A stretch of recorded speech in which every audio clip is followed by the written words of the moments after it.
Hey guys, welcome to Boxing Squared for boxing news and views from around the internet. Where have all the big fights gone in the heavyweight division? That is the question I'm asking myself, and it's a frustrating one. I was just reflecting on this. I was casting around when I got home from work to look for a couple of topics to do a video or two on, and like in recent weeks, it really is thin on the ground. The air has really gone out of the balloon on the scene, and it's completely threadbare in terms of quality fights that are either being made or scheduled. The momentum that was in the division that was built up after that Joshua Klitschko fight in April, it is slowly fading. Where did it all go wrong? I mean, you have to say, 2017, it was off to a flyer, off to a good start. I mean, we had all the champions, so Wilder, Joseph Parker, Anthony Joshua, all defending their belts in the first 4 months of the year. Klitschko was obviously part of that fighting mix, and we mustn't forget that David Haye and Tony Bellew fight. But in recent months, we've just had really little to look forward to. The pickings have been lean. For the most part, a decent chunk of the top 20 to 30 or so heavyweights, they've either been fighting bumps to stay busy, talking about everyone ducking them, or pulling out of fights. And in terms of pulling out of fights, off the top of my head, Luis Ortiz versus Derek Rossi, cancelled. Dillian White versus Marius Wach, cancelled. Derek Chisora against Robert Helenius, cancelled. So it's no wonder that fans who are eager for scraps of heavyweight action end up being super excited about lower level fights than they otherwise would have been. I mean, and what I'm sort of talking about is, take the Artis Spilka versus Adam Kanelski fight. It was a good sort of local derby in the for Polish fighters in the US there, but in terms of the overall scene, it was a bit of a low profile fight. But a lot of heavyweight fans were getting into that because there was nothing else around. I mean, you could sort of say the same for Povetkin versus Rudenko. And just the other week, and this is the one that's really a good example, Jarrell Miller and Gerald Washington. I mean, if there was a whole bunch of really good fights happening in and around the same time, that would have received way less coverage than it did. So off the back of that, I mean, it's got to be said that was a really well-timed fight for Jarrell Miller. He's got so much exposure from it. I mean, looking ahead though, and this is the problem. What have we got to really look forward to?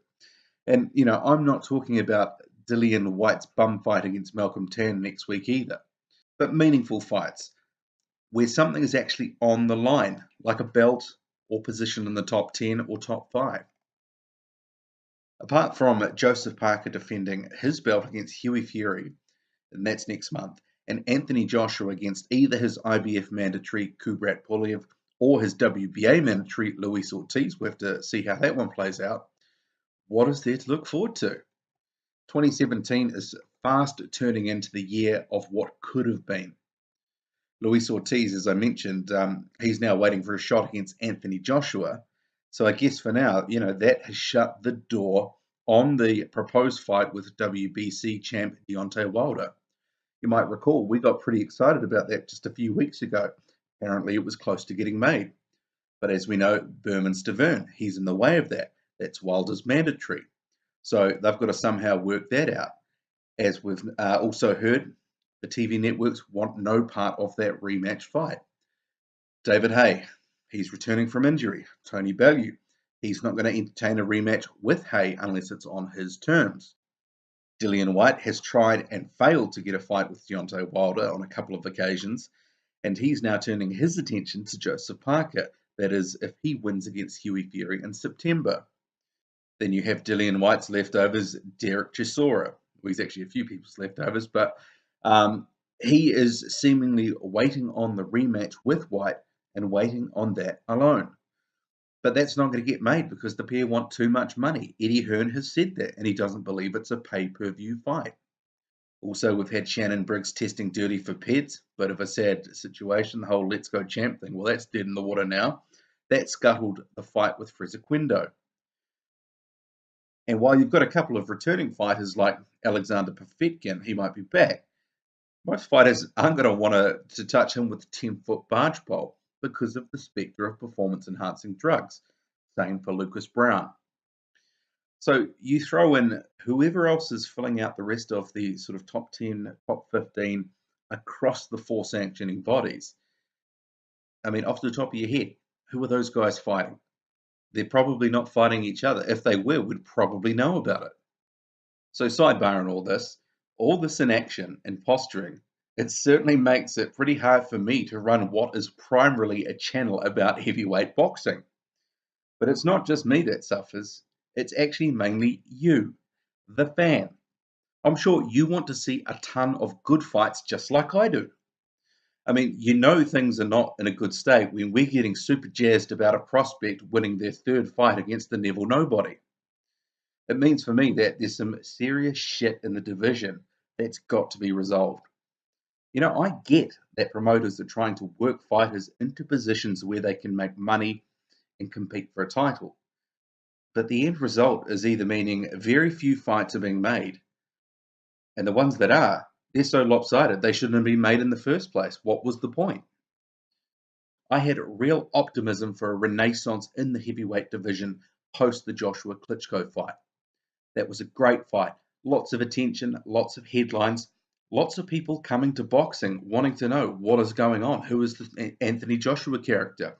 Who are the other people that may challenge him? But that ship is starting to sail. It's not only sailing, it's already left port and it's halfway across the ocean. As we know, the casual boxing fan, they will desert the sport in a heartbeat. We've seen it time and time again. But what makes me even more mad about this whole situation is the promoters know that. The fighters know that.